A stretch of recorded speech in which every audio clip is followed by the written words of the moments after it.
Nós abrirmos a palavra de Deus na carta aos Hebreus, capítulo 10.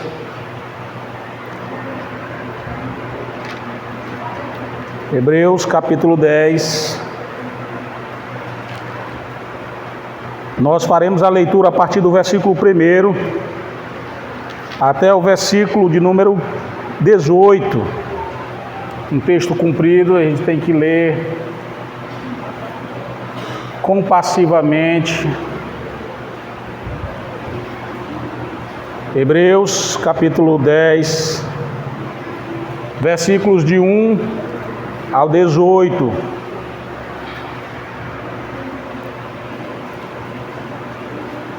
Todos encontraram? Passamos à leitura.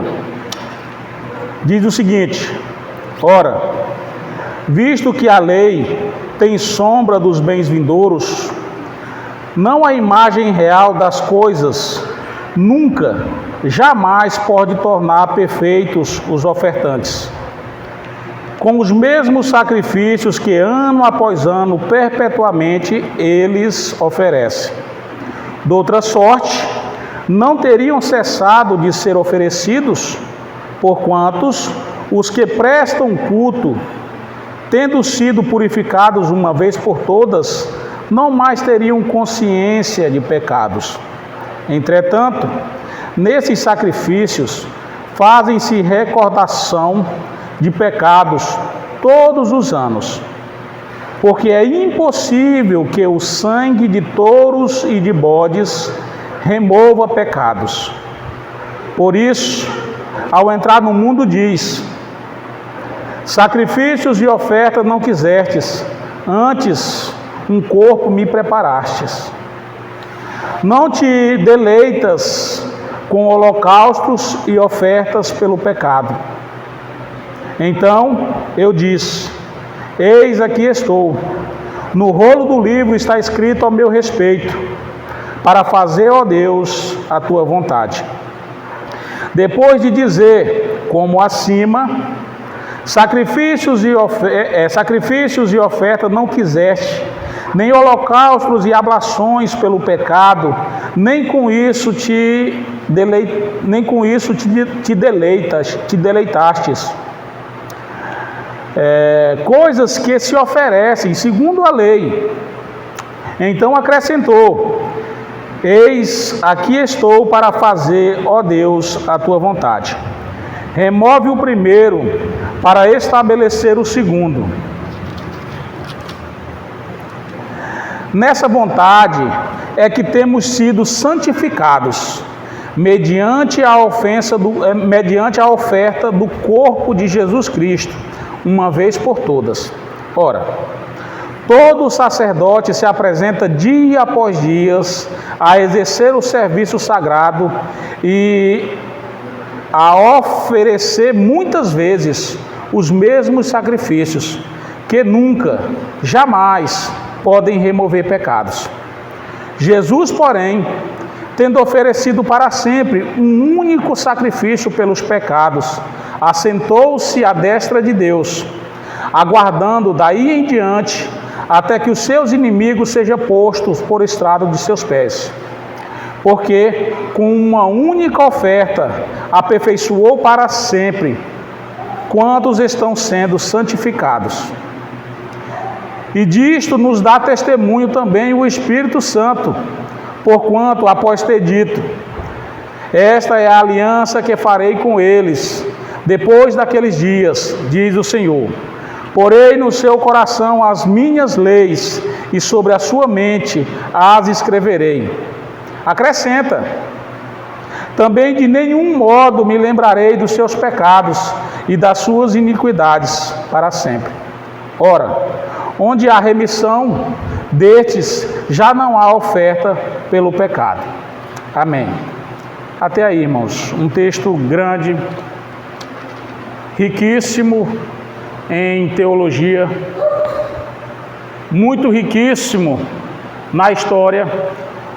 O livro de Hebreus é um livro que faz um contraste muito grande entre o culto levítico né, entre os sacrifícios que eram oferecidos no culto levítico, da antiga aliança que Deus fez com o povo de Israel, por meio dos seus sacerdotes.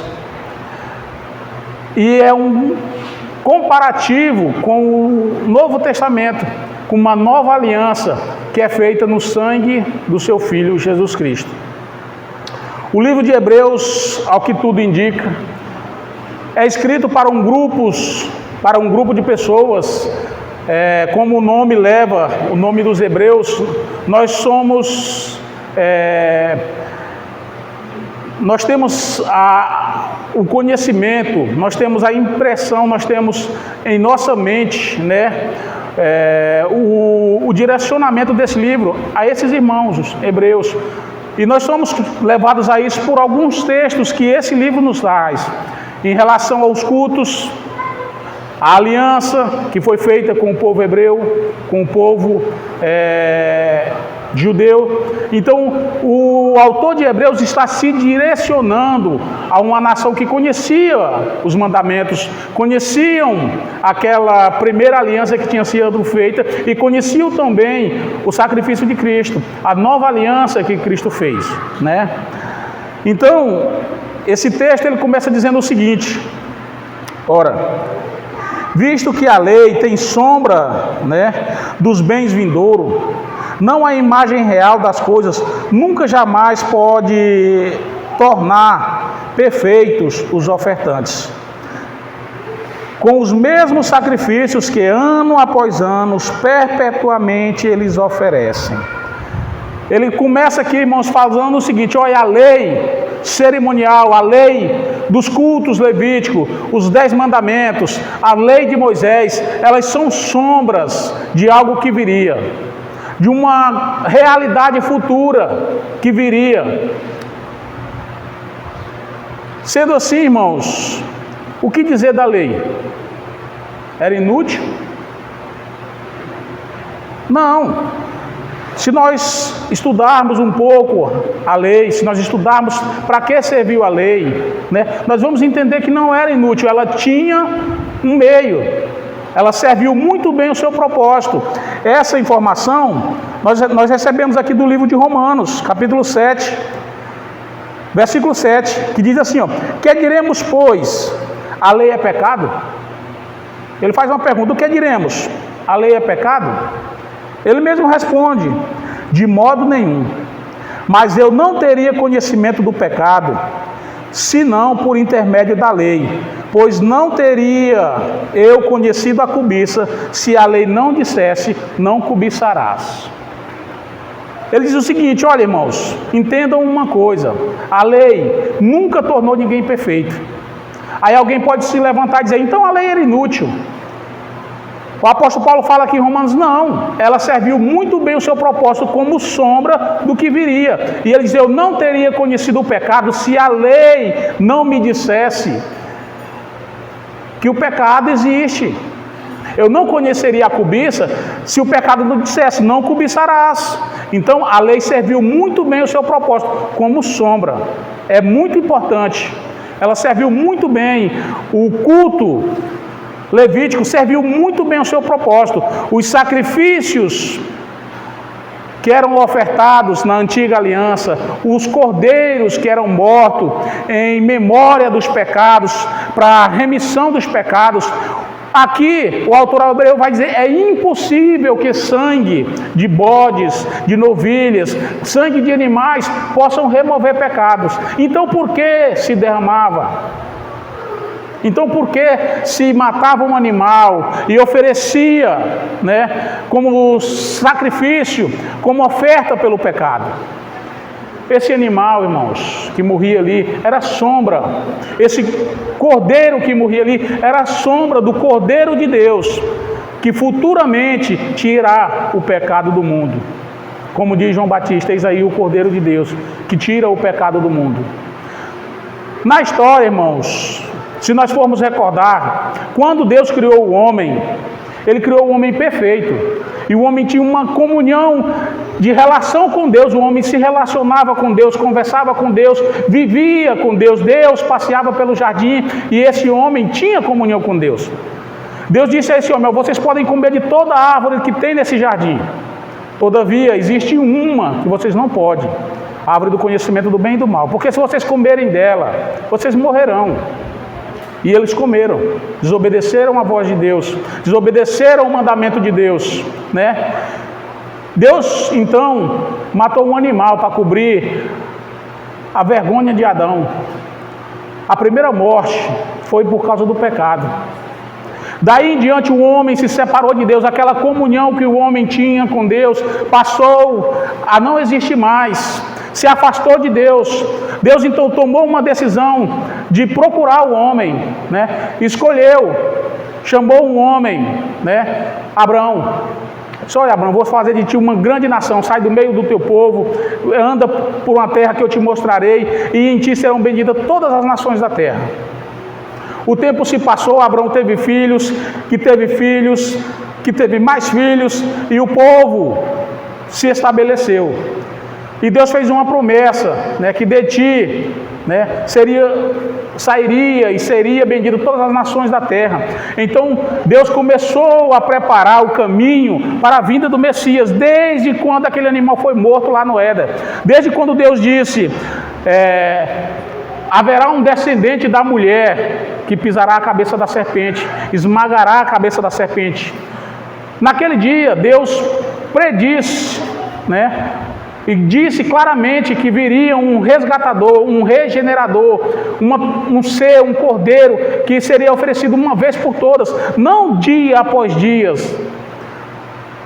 Quando esse dia se cumpriu, irmãos, que é o fato que nós estamos lendo aqui, cerca de 60 anos depois que esse dia se cumpriu, que o Cordeiro de Deus morreu, foi imolado, a favor dos pobres, a favor dos pecadores, a favor daquelas pessoas que precisam, que no caso somos todos nós, precisamos da comunhão com Deus, precisamos ser salvos, precisamos ser libertos do nosso pecado.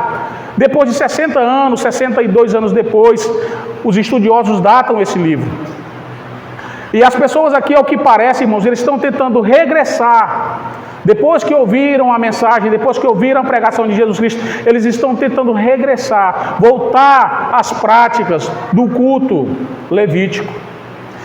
E a intenção do autor de Hebreus aqui é justamente esse: fazer um paralelo entre o sacerdote do culto levítico e o sacerdote Jesus Cristo, da ordem de Levi e da ordem de Melquisedeque. Um paralelo entre esses dois, né? É fazer um paradoxo entre Moisés e Jesus Cristo. Ele diz aqui, mais para trás: olha, se as pessoas cometerem um deslize e transgredir a lei de Moisés sobre o testemunho de duas pessoas, essa pessoa morre. Agora imaginem bem quão pior será o castigo da pessoa que transgride o Filho de Deus, da pessoa que banaliza o sacrifício do Filho de Deus, da pessoa que não tem noção da gravidade do seu pecado. Então, nesse quesito, irmão, a lei, ela foi muito bem no seu papel. Ela nos ensinou, ela nos deu a direção, ela nos pegou pela mão e levou até Jesus Cristo. Quem de nós estaria aqui hoje se nós não tivéssemos nossa sã consciência que somos pecador, que somos merecedores da ira de Deus, que somos condenados à morte? Quem de nós estaria aqui hoje se nós não tivéssemos esse conhecimento? Se Deus não tivesse implantado em nosso coração esse sentimento, esse conhecimento? Então o apóstolo Paulo diz muito bem lá em Romanos: eu não teria conhecimento do pecado se a lei em si não tivesse me dito que cobiça é pecado. Então, como sombra, a lei foi muito eficiente, ela cumpriu muito bem o seu papel. Mas uma coisa que a gente tem que entender, irmãos: a lei era sombra do que viria, que no caso já veio. E agora aqui, no espaço-tempo, 60 anos depois, as pessoas ainda estavam querendo viver pelas sombras. Qual é então, irmãos, como ilustrar aqui o que o autor de Hebreus quer dizer? Eu vi muitas explicações, duas me chamaram muita atenção. Uma, que a lei, ela é como uma lanterna. para a gente entender melhor, a lei é como uma lanterna. E você está andando numa escuridão total. E na frente tem um buraco. Se você acender a lanterna, você vai ver o buraco. Se você não acender a lanterna, você vai cair no buraco. Então a lei, como essa lanterna, ela nos possibilita ver o nosso pecado. A lei também é comparada a uma máquina de raio-x, uma ultrassonografia, que lhe permite ver o tumor alojado no corpo, escondido, que o olho nu não consegue ver. Ela tem o poder de detectar, existe um tumor no seu corpo. A lei também é assim. Ela tem o poder, ela tem a capacidade de dizer, olha, vocês estão pecadores, vocês estão perdidos.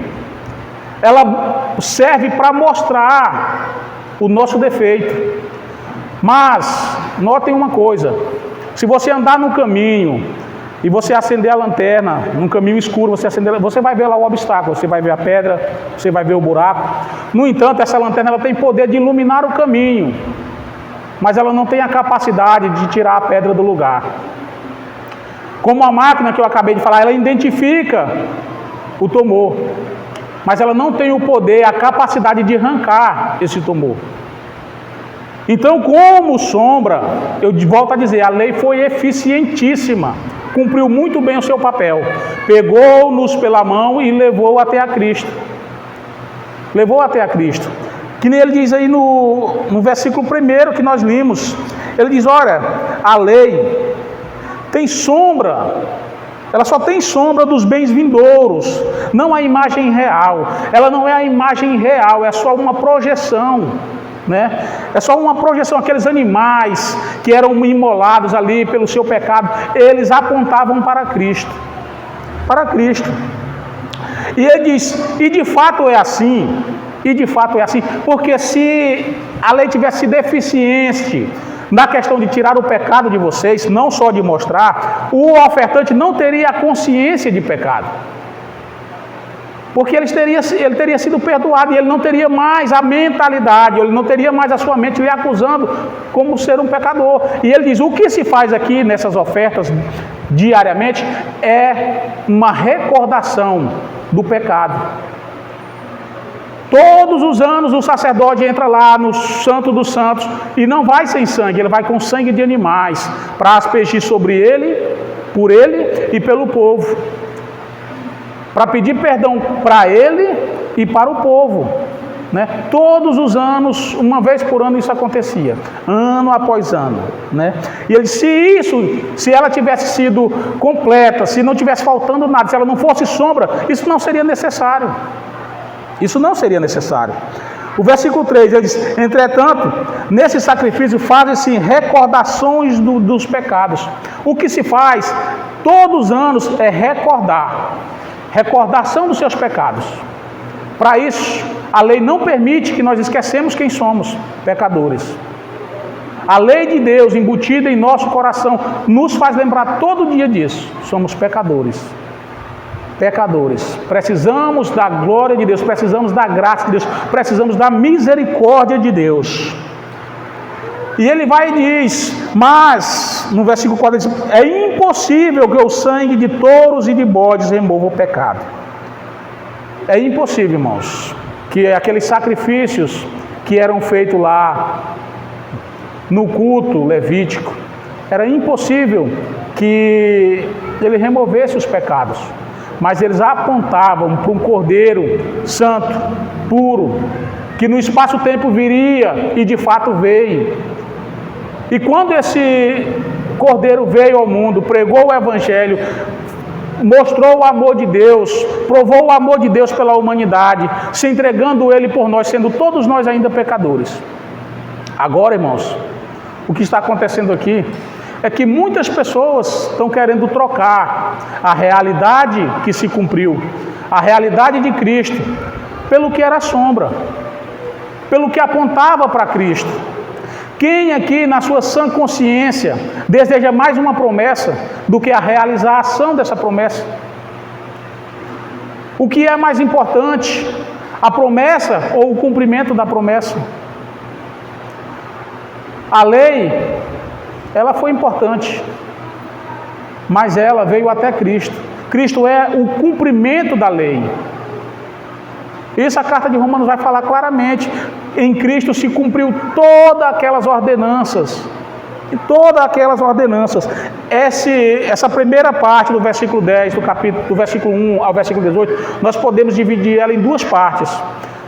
A velha aliança que Deus fez com o povo de Israel, com Abraão, com a sua descendência, e a nova aliança que Deus fez com todos aqueles que creem no seu Filho Jesus Cristo. A primeira parte fala justamente isso, irmãos, da sombra, que nem eu acabei de dizer, e da realidade. Como sombra, irmãos, como sombra, nós devemos olhar para a lei, para ver a gravidade do nosso pecado. Porque se nós não entendermos a gravidade do nosso pecado, a morte de Cristo se torna uma coisa banal. Não tem tanta importância. Não tem importância se você não entender a gravidade do seu pecado, o que você merece, o que o pecado causa, para onde o pecado nos leva, o distanciamento que há entre Deus e nós por causa do nosso pecado. Não faz sentido para nós a morte de Cristo. Agora, quando nós nos identificamos com um ser caído, como um ser que sem a graça, sem a misericórdia de Deus, jamais alcançaria alguma coisa de Deus. Não pense esse homem que alcançaria alguma coisa de Deus, porque não alcançaria. É Deus quem nos ama. É Deus quem nos ama. E se nós amamos a Deus, irmãos, tenha certeza que Ele nos amou primeiro. Tenha certeza disso.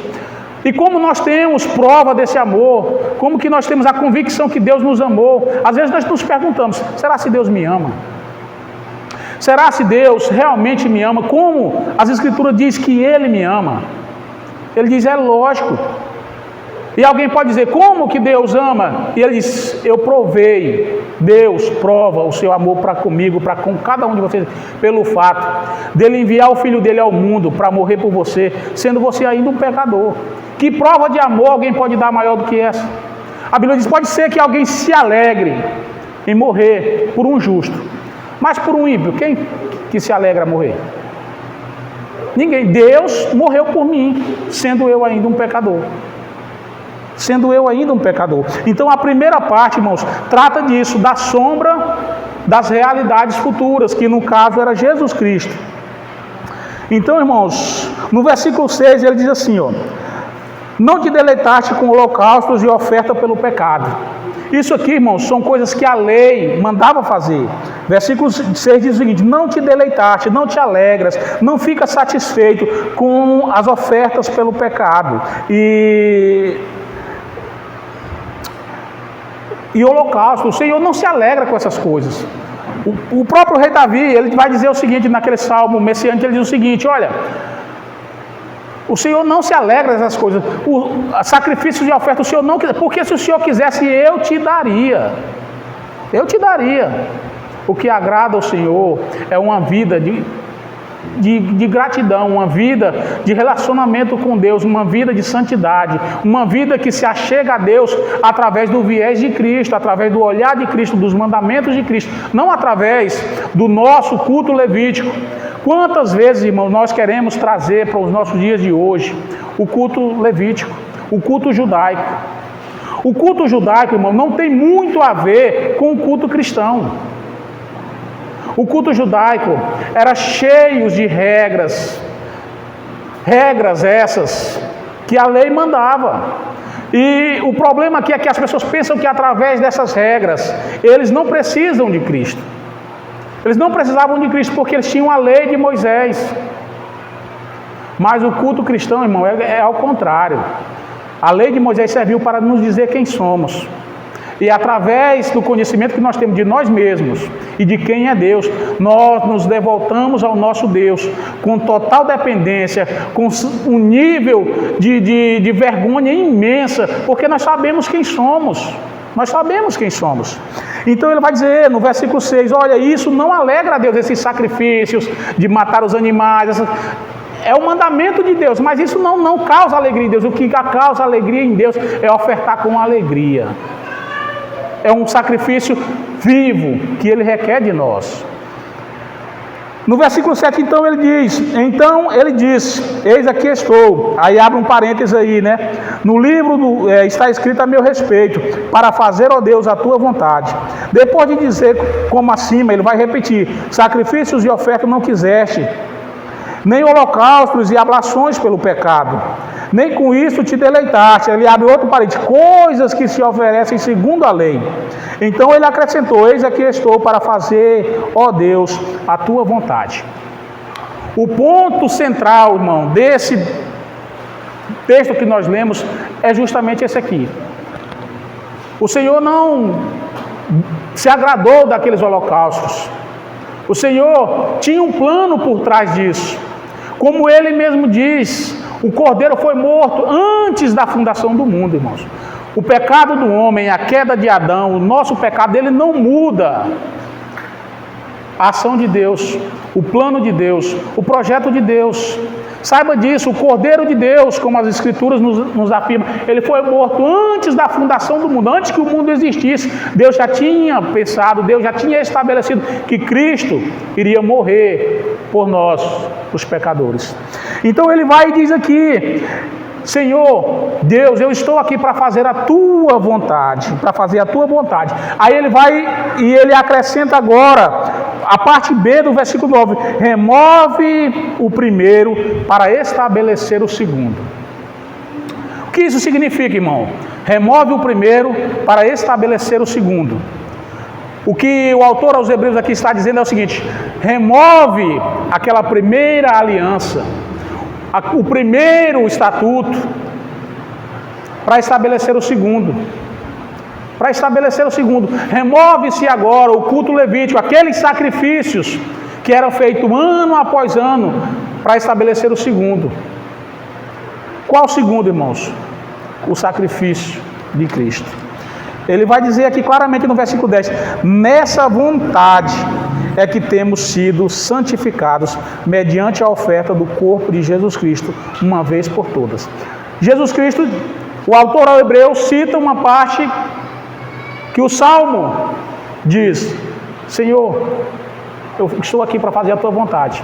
Davi não se referia a ele, irmãos, porque ele não tinha capacidade, não tinha condição de cumprir o que estava dizendo. Era uma profecia falando de Cristo. Ele disse, Senhor, aqui estou para fazer a tua vontade. E é sobre essa vontade, é nessa vontade que nós temos sido santificados, na vontade de Deus. Qual era a vontade de Deus, irmãos? Que Jesus Cristo viesse como realidade da sombra que estava dito, que estava prescrito. E como essa realidade se fez presente na vida daqueles irmãos, se faz presente na vida de todos nós hoje, é sobre esta realidade, é sobre essa vontade que nós temos sido santificados, mediante a oferta do corpo de Jesus Cristo, uma vez por todas. Uma vez por todas. Ora, todo sacerdote, versículo 11, todo sacerdote, se apresenta dia após dia a exercer o serviço sagrado e a oferecer muitas vezes os mesmos sacrifícios que nunca, jamais podem remover pecados. Versículo 12, Jesus, porém, tendo oferecido para sempre um único sacrifício pelos pecados, assentou-se à destra de Deus. Mais uma vez, irmãos, notem aqui um paralelo que o autor de Hebreus faz com a antiga aliança e a nova aliança. Ele diz o seguinte, olha, todos os dias, ano após ano, os sacerdotes, eles se revisam nos seus turnos e oferecem sacrifícios diariamente. Sacrifícios esses que de maneira nenhuma, nunca, jamais poderão remover pecados. Entretanto, existe um sacerdote, Jesus Cristo, que oferecerá um sacrifício, um único sacrifício, e esse sacrifício é o seu corpo, e ele será oferecido uma única vez, uma vez por todas. Depois de fazer isso, não mais será feito de novo. Não haverá mais sacrifício pelo pecado. O sacrifício que ele disse lá no versículo 9, remove o primeiro para estabelecer o segundo. É disso que ele está falando. Aquele primeiro momento em que se oferecia holocausto, sacrifício pelo pecado, tinha todas aquelas práticas que envolviam o culto levítico, agora foi removido. Agora foi removido e foi estabelecido um segundo sacrifício, uma segunda aliança, um segundo testamento, que nós conhecemos assim. A palavra de Deus diz que um testamento ele só tem valor, e a lei também nos ensina isso, que só existe valor em um testamento quando o testador morre. Um exemplo, se eu fizer um testamento e eu só tenho uma casa, eu vou deixar essa casa para o Carlos Gabriel. Enquanto eu estiver vivo, esse testamento não tem valor. Não tem valor. Depois que eu morrer, o testamento será aplicado e a casa pertencerá ao Gabriel. Por quê? Porque é um testamento e o testamento só tem valor quando o testador morre. Foi o que aconteceu com Jesus Cristo. Olha, eu restaurarei a sorte de Israel. O povo de Deus receberá o Espírito Santo. Essa é a promessa de Deus, uma nova aliança. Mas isso só acontecerá depois que Jesus Cristo morrer. E ele morreu de fato, ofereceu esse sacrifício por todos nós, irmãos. Por todos nós. E o versículo 12 diz assim, Jesus, porém, tendo oferecido para sempre um único sacrifício pelos pecados, assentou-se à destra de Deus. Saiba disso, irmãos. Saiba disso. Depois que Jesus Cristo fez o seu sacrifício, ele decidiu se entregar, ele decidiu morrer por você, ele assentou-se à destra de Deus, à direita de Deus, está sentado no trono com o Pai. Nós temos que olhar para esse texto aqui, irmãos, eu vou fazer uma ressalva, e não olharmos para o lado político. Nós somos tendenciosos a olhar para esse texto e vitimizarmos Jesus Cristo e olharmos para Jesus Cristo como sendo um coitadinho que padeceu sobre o poder do Império Romano. Nós passamos a olhar para esse texto aqui, muitos textos que diz que Jesus se entregou por nós, e olhamos e vimos Jesus Cristo como uma vítima de Pôncio Pilatos. Nós passamos, mas o que aconteceu aqui, irmãos, é o seguinte: Jesus Cristo voluntariamente se entregou. Ele disse: eis aqui estou, ó Pai, ó Deus, para fazer a tua vontade. O que aconteceu aqui, Jesus Cristo vai dizer claramente: olha, ninguém tira a minha vida, ninguém tem capacidade ou autoridade, ninguém tira a minha vida, é ao contrário, eu espontaneamente a dou. Eu tenho poder para dar a vida e para reavê-la de volta. Então, só essa ressalva aqui para não ficar parecido que que Jesus Cristo sucumbiu ao poder, ao Império Romano. Não, ele, como eu vou voltar a dizer, as Escrituras Sagradas nos afirmam que Jesus Cristo morreu antes mesmo da fundação do mundo, né? Então, para a gente pular para a segunda parte da interpretação desse texto, irmãos, a gente tem que entender isso. A gente tem que entender isso, né? Guardando daí em diante, depois que Jesus Cristo morreu, Jesus Cristo foi assunto ao céu, daí em diante, esse é o período que nós vivemos hoje. Esse é o período que nós vivemos hoje. Daí em diante, hoje nós estamos em diante, né? Jesus Cristo está assentado à destra de Deus, e daí em diante, irmãos, até que os seus inimigos sejam postos por estrado dos seus pés. Até quando isso se dará, irmãos? Essa frase, daí em diante, qual é o termo? A gente não sabe o ano, o dia, nem a hora, mas esse daí em diante se estende, irmãos, até a segunda volta de Jesus Cristo. Jesus Cristo veio, morreu por nós, foi assunto ao céu, está sentado à direita de Deus Pai. Daí em diante, né, Deus vai colocar todos os inimigos de Jesus por estrado dos seus pés. Então ele virá uma segunda vez. É isso que a carta nos ensina. É isso que nós somos ensinados a ler e a interpretar corretamente a palavra de Deus. É isso que Jesus Cristo está te dizendo. Não existe essa. Ele mesmo disse: se alguém dizer, ó, Jesus Cristo está ali, eis o Cristo, não saia ao encontro dele. Não vão ao seu encontro, porque ele está à direita de Deus Pai, Todo-Poderoso.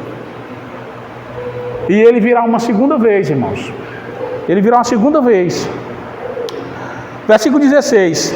Esta é a aliança. Agora ele vai, irmãos, ressaltar claramente qual foi a aliança que Deus fez conosco através de Jesus Cristo. Que Deus fará, que Deus fez com que Deus já fez conosco e fará com cada um que ao ouvir essa palavra, né, amolecerão o seu coração por causa da palavra através do Espírito Santo e entrarão para o rol daqueles que têm o nome escrito no livro da vida. Então ele diz o seguinte: esta é a aliança que farei com eles depois daqueles dias, diz o Senhor, porei no seu coração as minhas leis e sobre a sua mente as escreverei. Esta é a aliança que Deus fez conosco hoje. Porei dentro dele, porei no coração deles a minha lei. Irmãos, vocês entendem um contraste mais uma vez aqui? Na antiga aliança, as leis eram colocadas em tábuas de pedra, escritas em tábuas de pedra. Ou seja, era algo fora de nós. Na segunda aliança, na nova aliança, a lei é colocada dentro de nós, no nosso coração. No nosso coração. Então ele diz, na mente deles eu os instruirei, eu ensinarei. Ou seja, nós não vivemos mais como de antigamente, porque hoje o que há em meu coração é a lei de Deus. E essa lei, irmãos, muitas das vezes nos mostra o erro, nos acusa diante daquelas atitudes erradas que nós fazemos. E não mais as tábuas da lei que estavam lá fora, mas a lei de Deus que está dentro de cada um de nós. Então esse é o cumprimento da nova aliança, que foi feita através do sangue de Jesus Cristo. Essa aliança, irmãos, é que perdura e perdoará até a vinda de Jesus Cristo. É isso que embasa o culto cristão, que diferencia um culto cristão de um culto levítico. Eles olhavam para frente, eles olhavam para um sacrifício de um cordeiro vindouro perfeito. O culto cristão, irmãos, olha para trás. Nós olhamos para o sacrifício de Cristo que foi feito lá atrás, para a remissão dos nossos pecados, e nós adoramos a Deus gratos pela oferta, gratos pela salvação, gratos pela regeneração que temos por meio do sangue de Jesus Cristo. Essa é a grande diferença, irmãos. Aí ele acrescenta no versículo 17: também de nenhum modo me lembrarei dos pecados e de suas iniquidades para sempre. Veja bem, irmãos, na nova aliança, Jesus Cristo aqui, o autor, diz que o próprio Deus, o próprio Senhor Jesus Cristo, não se lembrará dos nossos pecados para sempre. Ele esquecerá. E o que ele está dizendo aqui, irmãos, não é que Deus tem amnésia, que nem diz o Hernandes Dias Lopes, não é isso. É que Deus não imputará as consequências desse pecado a mim, porque elas já foram imputadas a Cristo. Elas já foram, toda a ira de Deus que seria direcionada a mim por causa dos meus atos pecaminosos, já foram direcionadas a Cristo, lá na cruz. Quando Jesus Cristo estava pendurado naquela cruz, a Bíblia nos afirma, e é bem categórico ao dizer que se agradou Deus moeu o Filho naquela cruz, porque ali estavam os nossos pecados sobre ele. Estava ali as nossas culpas, as nossas transgressões, as nossas iniquidades, estava sobre ele. O profeta Isaías vai dizer que o castigo que nos traz a paz hoje estava sobre Cristo, né? E pelas pisaduras que Jesus Cristo sofreu, nós fomos sarados. Então ele vai dizer o seguinte, ó, dos pecados dessa geração, dos pecados dessas pessoas que se achegam a Cristo, se chegam a Jesus como um sacrifício vivo e adoram ao nosso Senhor Jesus Cristo, não retrocedem. A essas pessoas Deus não imputará nenhum mal. E sobre isso, muito salmo diz que bem-aventurados são aqueles a quem Deus não atribui, irmãos, iniquidades. Bem-aventurados são aquelas pessoas que Deus não lhe atribui culpa alguma. Quando a gente volta lá para a velha aliança, para a primeira aliança, nós somos informados aí que esses sacrifícios, eles fazem recordações de pecado. Veja o paralelo, na velha aliança, os nossos pecados eram lembrados ano após ano, através dos sacrifícios que eram ofertados. Na nova aliança, Jesus Cristo ofertou o sacrifício de uma vez por todas e não se lembra mais dos nossos pecados. O perdão é isso, irmãos. É não levar em conta, não viver atribulado, não viver angustiado por causa de uma ofensa que alguém fez a nós. Há quem possa dizer, eu não consigo perdoar. Por quê? Porque eu perdoo a pessoa, mas eu não esqueço. Eu não esqueço do que ele me fez. Na realidade, irmãos, se nós esquecêssemos, nós teríamos amnésia, né? Mas, como dizem os estudiosos, perdoar é lembrar sem sofrer. É lembrar sem se machucar, sem ficar ofendido com aquilo, sem sofrer por causa da ofensa. Eu te perdoo. Eu te perdoo. Foi o que Jesus Cristo disse à multidão que estava gritando lá para o soldado: crucifica, crucifica, mata. Foi o que Jesus fez. Disse: Pai, perdoa eles. Eles nem sabem o que fazem. Perdão é isso, irmãos. Perdão é isso, é lembrar, né, sem sofrer. E para a gente finalizar, irmãos, o versículo 18 diz assim: ora, onde há remissão destes, já não há oferta pelo pecado. Irmãos, onde há remissão, o que é remir? Remir, a frase que a gente tem que entender. Quando Jesus Cristo morreu, né, por nós lá na cruz, ele disse uma frase que a gente costuma ver por aí: tetelestai, né? Está consumado, está pago, né? Ele não deve mais nada, pode colocar na minha conta tudo que ele tinha, todas as ofensas que ele, tudo que ele devia a Deus, coloque na minha conta, eu pagarei. E de fato ele pagou. Quando Deus paga, quando Jesus Cristo paga essas coisas, nós agora somos redimidos. Nós somos remidos através do sacrifício de Jesus Cristo. E onde há remissão dos pecados, irmãos, não há mais oferta pelo pecado. Então não há necessidade de um segundo Redentor. Não há mais necessidade, irmãos, de haver outro sacrifício, outro Redentor. Não existe isso. Não existe nenhuma possibilidade. Nós temos que nos apegar, irmãos, a Cristo.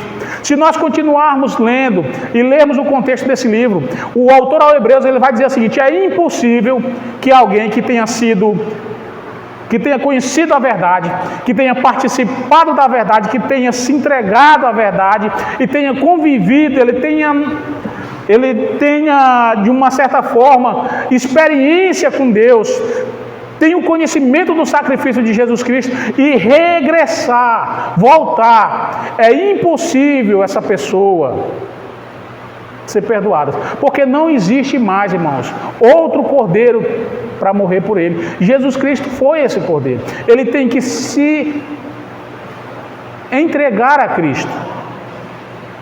Ele tem que viver, se aproximar a Deus pelos olhos, pela lente do Evangelho, através de Cristo.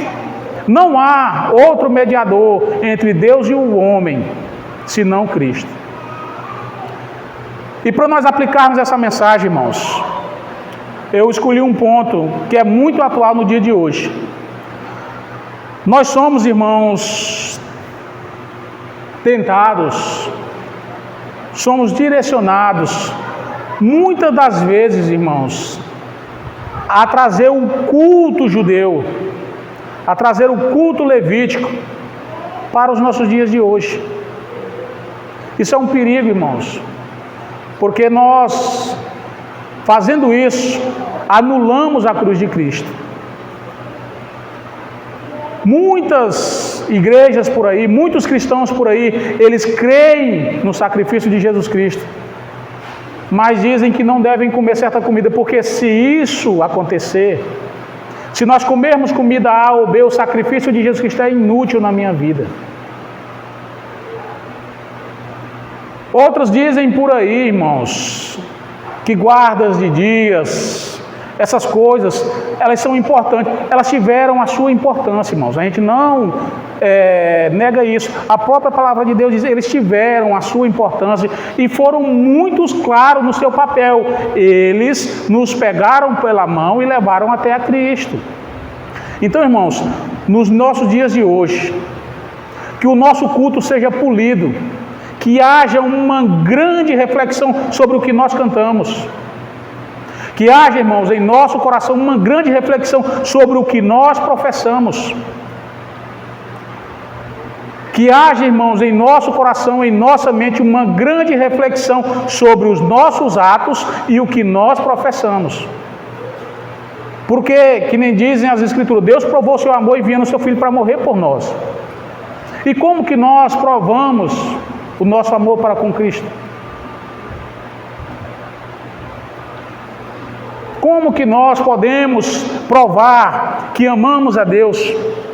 Como nós, pecadores que somos, poderemos provar que amemos a Deus? É vivendo uma vida, irmãos, conforme a sua palavra. A Bíblia diz, se alguém disser que ama Jesus Cristo, se alguém disser que me ama e transgride os meus mandamentos, mandamentos esses que Jesus Cristo explica claramente, amai-vos aos outros. Amai-vos uns aos outros, amai a Deus acima de todas as coisas. Estes são os mandamentos que Jesus diz. Se alguém diz que me ama e não ama o seu próximo, ele é mentiroso. Pois como pode alguém amar a Deus a quem não vê e odiar o seu semelhante a quem ele vê? Com essa língua que ele diz, bendiz o nome de Deus, com essa mesma língua ele amaldiçoa o seu semelhante, que é feito à semelhança desse Deus. Então, irmãos, nós podemos provar o nosso amor para com Deus, amando o nosso próximo, amando o nosso semelhante, fazendo a vontade de Deus. E se nós transgredirmos, irmãos, e por algum minuto, algum momento nós viermos a pecarmos, ou decairmos, ou recairmos em pecado, saiba de uma coisa: esse sacrifício de Jesus Cristo, o sacerdote de Cristo, é para sempre, sacerdote perpétuo. E nós somos informados e aconselhados a não pecarmos, a não vivermos uma vida pecaminosa, vivermos como vivíamos anteriormente, com muita alegria nos nossos atos pecaminosos. Nós somos informados, filhinhos, não pequeis. Mas se todavia alguém pecar, saiba de uma coisa, nós temos advogado junto ao Pai, Jesus Cristo, o justo. Então, irmãos, para encerrar, nós vamos ler o versículo 1, 2, 3 e 4 de Romanos capítulo 8. Eu vejo que a melhor aplicação para esse texto que eu acabei, para essa parte da leitura que eu acabei de fazer aqui, é justamente o capítulo 8 de Romanos. Os irmãos procurem aí, a gente vai ler e em seguida a gente encerra.